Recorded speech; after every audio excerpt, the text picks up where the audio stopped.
We would look at what was through the Ofsted framework for what outstanding teaching and practice was. So we could take that policy and then deconstruct it into a series of points.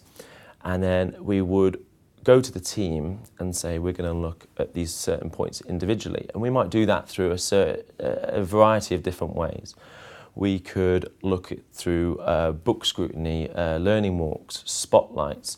We would do it through collaborative planning, sharing good, outstanding lesson planning with each other.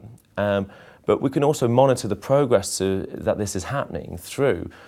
We have a student progress tracker, for example, so we would monitor students' progress on a half-termly basis, and the area team leader and can look at each individual class and each teacher that they are fulfilling their role really by the results that the students are getting. So we can monitor it in that way.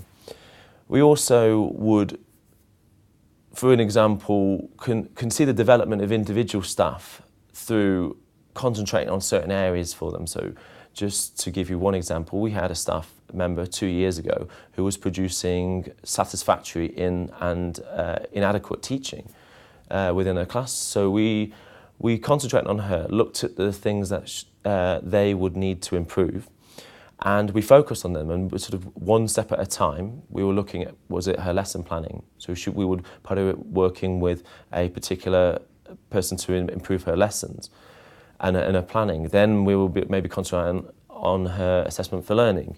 And then we were looking at whether the students might be showing good progress within their books. So we took all those factors that would make outstanding lesson, and we took each one of those and developed that within the team. So the member of staff who was producing satisfactory or inadequate teaching, she is now one of the, I would say, strongest members of the team, producing consistently good to outstanding lessons.